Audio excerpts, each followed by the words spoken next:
ہوں کہ آپ سب خیریت سے ہوں گے اور میں یہی دعا کرتا ہوں کہ خداوند کریم ہمیشہ آپ کو صحت اور تندرستی کی نعمت سے نوازتے بھی رہے۔ اکثر اوقات طلبہ اس بارے میں پریشان بھی ہیں علم عروض کے حوالے سے، جیسا کہ ہم نے پچھلے لیکچرز میں باقاعدہ تفصیل سے بات کی علم عروض کسے کہتے ہیں، علم عروض کے بنیادی رکن یا ارکان کون سے ہیں، وہ ان کے تفصیل کے ساتھ ہم نے بات کی ہے۔ آج ان سوالات کی روشنی میں علم عروض کے تیسرا رکن جسے فاصلہ کے نام سے پکارتے ہیں یا اس نام سے پہچانا بھی جاتا ہے، آج تفصیل کے ساتھ اس کے پس منظر کو اور اس کی جو ضمنی یا ماخذی اقسام ہے ان پر بات کرنے کی کوشش کریں گے اور جانیں گے پہچانیں گے کہ علم عروض کی اصطلاح میں تیسرا رکن فاصلہ اس کو یہ نام کیوں دیا گیا ہے اور کس اعتبار سے اس کی پہچان بھی کی جا سکتی ہے۔ تو لہذا ویڈیو شروع کرنے سے قبل میری آپ سبھی سے ریکویسٹ بھی ہے کہ ہمارے چینل کو بھی سبسکرائب کریں تاکہ ہر نئی آنے والی معلوماتی ویڈیو بآسانی آپ تک پہنچتی بھی رہے۔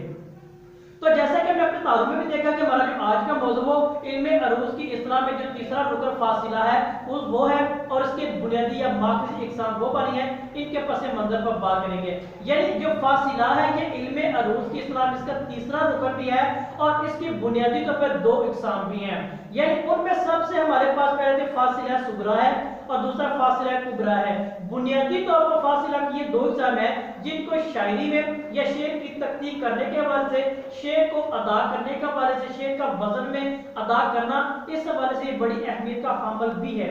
اگر بات کریں اس کے پہلے جو ماخذی اقسام ہے فاصلہ صغریٰ کی، تو یہ کہ یہ چار حرفی کلمہ ہوتا ہے، یہ اس کو چار حرفی کلمے نام سے پکارتے بھی ہیں۔ یعنی مراد کیا کہ وہ چار حرفی کلمہ جس کے پہلے تین حروف کیا ہیں وہ ایک ساتھ متحرک ہوتے ہیں، حرکت بھی ہوتے ہیں، اور چوتھا جو ساکن ہوتا ہے اسے کیا وہ فاصلہ صغریٰ کے نام سے پکارتے ہیں، یا علم عروض کی اصطلاح میں اس کو فاصلہ صغریٰ کا نام بھی دیا گیا ہے۔ اگر اس کی مثال ہے تو لفظ ہمارے پاس با خدا آتا ہے، یعنی با خدا کے اعتبار سے بات کریں بے، اے اور دال، یہ کیا یہ تینوں کیا مسلسل کیا وہ حروف ایک ساتھ متحرک ہے، اور الف کیا ہے یہ ساکن ہمیں وہ نظر آتا ہے جو کہ چوتھے حرف کے اعتبار سے بھی ہے، تو لفظ با خدا فاصلہ صغریٰ کی بہترین مثال بھی ہے۔ اس کے علاوہ لفظ جو بندہ، بے، نون اور دال، یہ تینوں ایک ساتھ متحرک ہے جبکہ ایک ہے وہ ساکن ہے، تو لہذا یہ جو الفاظ فاصلہ صغریٰ کی نشاندہی کرتے ہیں اس کو سمجھنے میری اور آپ کی معاونت بھی کرتے ہیں۔ اگر بات کریں اس کی دوسری ماخذی قسم کے حوالے سے وہ کہ فاصلہ کبریٰ، یعنی مراد ہے یہ 5 حروف پر مشتمل کلمہ ہوتا ہے، یعنی جس کے پہلے 4 حروف کیا وہ متحرک ہوتے ہیں اور آخر والا ساکن ہوتا ہے یعنی متحرک نہیں ہوتا، اس کو اصطلاحی زبان میں علم عروض کے حوالے سے فاصلہ کبریٰ کے نام سے پکارتے بھی ہیں۔ اگر بات کریں ان حروف کے حوالے سے تو اردو زبان و ادب میں اردو حروفیہ تراکیب میں سے اس کا کوئی مثال ہمیں نہیں ملتی، اگر ملتی تو ہمیں فارسی یا عربی زبان سے زیادہ اس کی مثالیں ملتی ہیں جو کہ علم عروض کے بانی نے باقاعدہ مقرر بھی کی ہیں۔ اگر عربی زبان میں اس لفظ کی مثال ہے جو فاصلہ کبریٰ کی ہے، جو لفظ فاؤلن، اس کی بہترین مثال یعنی فے ہے، عین ہے، واو ہے اور لام ہے، یہ باقاعدہ طور پر کیا ہے یہ ہمیں اس بات کی تصدیق کرتا ہے لام نون کیا ہے، یہ فاؤلن کیا ہے، یہ اس فاصلہ صغریٰ کی ہمیں مثال پیش کرتے ہیں اس کو سمجھنے کے والے سے، یعنی پہلے 4 حروف کیا اس کے متحرک ہے اور آخر والا نون کے وہ ساکن ہے، فاؤلن یعنی فے ہے،